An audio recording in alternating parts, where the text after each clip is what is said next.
Hola, ¿qué tal? Me llamo Rosa Ricoy, soy profesora de Ciencia Política en la Universidad de Vigo, de Ciencia Política y de Derecho en la UNED, en el Centro Asociado en Lugo. Voy a presentar en este congreso pues una especie de ponencia relacionada con los hologramas y avatares para la persuasión política.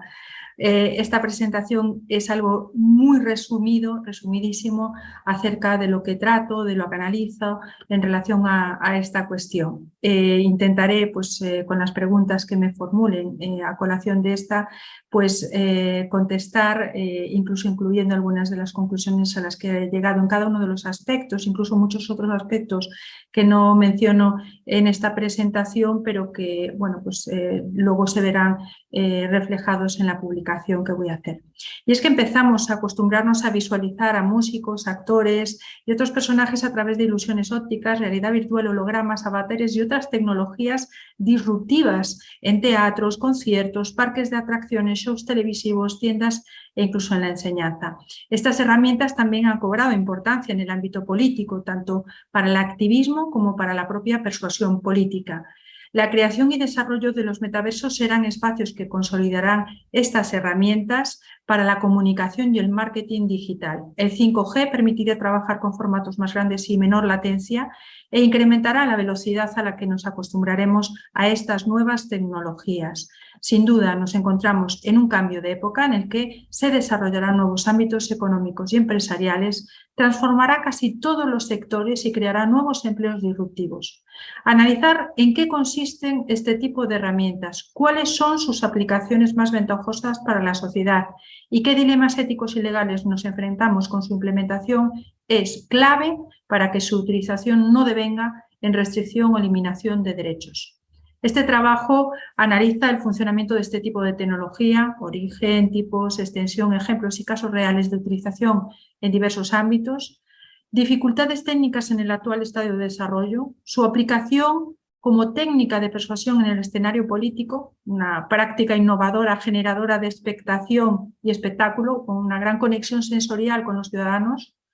También mostraremos ejemplos de políticos que ya lo han utilizado, objetivos que los partidos políticos y en el ámbito institucional han considerado para su utilización, es decir, a través de un discurso medido como fórmula de extensión del mensaje por los múltiples lugares y formatos en los que puede utilizarse y por la convocatoria de medios periodísticos dada su singularidad, cuestiones a favor también y en contra de su utilización. Y me gustaría mostrar también los objetivos de este estudio, es decir, el análisis de la utilización de los hologramas y avatares por el activismo político, algunos problemas legales y éticos, como dijimos, y su futuro más próximo, así como sus aplicaciones como herramienta tecnológica para la comunicación. Me gustaría que con ello pues, se ayudase a pues, reflexionar sobre esta cuestión innovativa.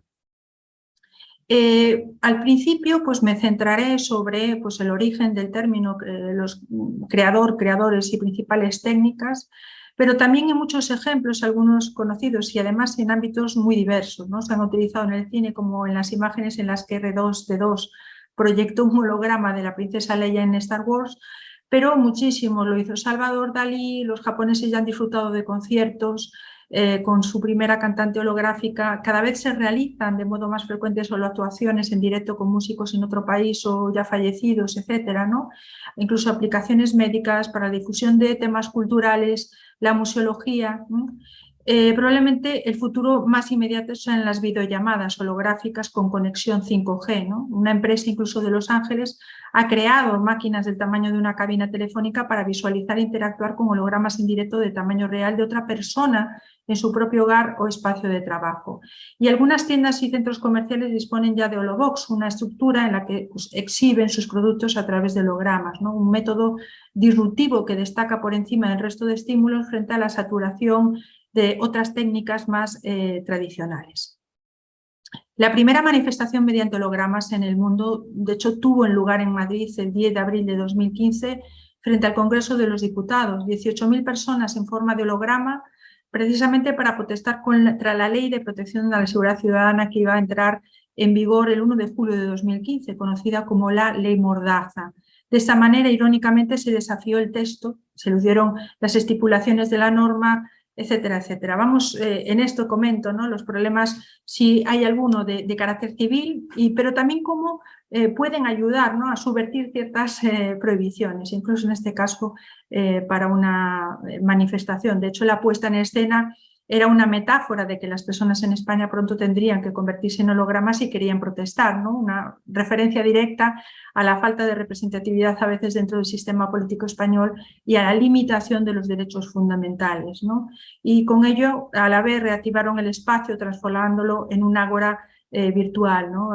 Hablo sobre el grupo de expertos de derechos humanos de las Naciones Unidas que dijo antes y después la protesta, bueno, como evento colectivo, ¿no?, que resonó internacionalmente, incluso llevó muchísimos premios, ¿no?, con una audiencia global que se estimó en más de 800 millones de personas. La campaña logró conseguir un montón de premios, incluso 16 Leones de Cannes y muchos otros, y ya se ha repetido en otros países como Corea del Sur y Chile, ¿no?, y por tanto son ejemplos de tecnología puesta al servicio de la reivindicación de los derechos fundamentales y el activismo político, ¿no? También, bueno, pues hay muchos, como el actual primer ministro de la India, que utilizó esta tecnología en las campañas electorales de 2012 para la reelección como gobernador de Gujarat, o en 2014 para la elección como primer ministro. Obviamente el impacto es notable, no es fácil conseguir llegar a muchos lugares en un país tan densamente poblado, en los reducidos espacios temporales en los que ciñen ciertas campañas electorales, desafiando el don de la ubicuidad, ¿no? Y utilizó hologramas para aparecer simultáneamente en más de 90 mítines de todo el país, sin perder pues, ese toque personal de que el candidato aparezca en el mítin, a diferencia de un cartel, ¿no?, una imagen o un vídeo. Crea la sensación real hasta el punto de que algunas personas duden si está o no allí, en un país precisamente en el que todavía tienen que mejorar sus tasas de analfabetismo, y tal vez ello pues, lo utilicen incluso como una estrategia con tintes religiosos que lo alza como una deidad frente a su pueblo.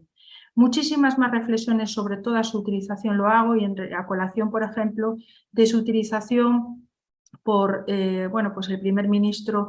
turco Erdogan, por Florencio Randazzo, el exministro de Interior y Transporte, precandidato a senador nacional en Argentina, incluso candidato socialista en Francia, también otros casos en Estados Unidos, e incluso, bueno, pues que el partido político español, uno de ellos preparó una conferencia en el Sant Jordi Club de Barcelona de uno de sus miembros más representativos en ese momento, el Junqueras, emulando hablar desde una celda de prisión donde se encontraba en ese momento, ¿no? Sobre todo esto hablo,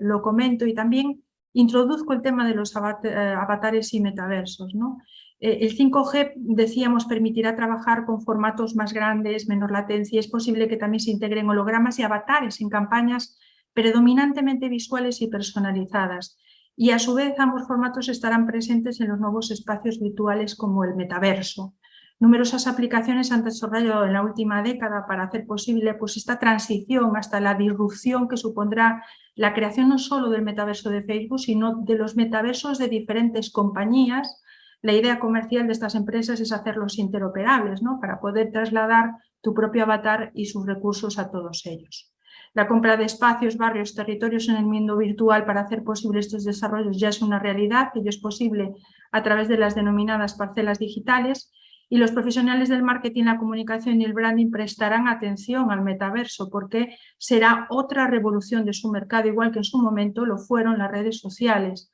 Realizarán la transición de sus estrategias de marketing, de compras, de anuncios en línea a existentes en una economía virtual compartida, y estudios de mercado sobre nuevos clientes en el metaverso, ¿no? Numerosas marcas, como pueden ver ahí, ya tienen o están construyendo sus avatares y sus espacios en el metaverso, ¿no? Hay incluso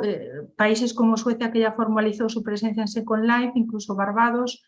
uno de los países que constituyen las Islas del Caribe, ha manifestado su intención de crear la primera embajada en el metaverso. Hablo sobre muchas otras experiencias, y también, bueno, gobiernos y partidos políticos que lo comienzan a utilizar, el metaverso en la actualidad, ¿no?, como el Ayuntamiento de Zaragoza, en Cataluña, el gobierno de la Generalitat junto a la Cámara de Comercio de Barcelona, ¿no?, y otras experiencias en otros países que me gustaría comentar, ¿no?, cómo esto se está acelerando, ¿no?, y por tanto concluir, además muchas otras reflexiones, como podrá hacerlo, que los hologramas y los avatares ya son una realidad en la educación, turismo, cultura y un largo etcétera, y se convertirá en una herramienta de uso masivo para la comunicación en los próximos años. El impacto visual y sensorial que generar una vez perfeccionado el sistema provocará experiencias inolvidables, a pesar de que cada vez es más difícil impresionar a los consumidores y a la ciudadanía con capacidad de voto. Permitirán personalizar nuestra manera de relacionarnos con los demás a distancia, pero también crearán nuevos espacios de interacción política. Ello hará prosperar nuevos ámbitos económicos, como comentábamos antes, ¿no?, muchísimos en este sentido y que podrán comprarse y demás. Y en este sentido, bueno, pues tendremos que analizar profundamente cómo será esta nueva situación. Lo dejo aquí y, bueno, pues me expongo a las preguntas que consideren a bien hacer, pues preguntarme. Muchas gracias.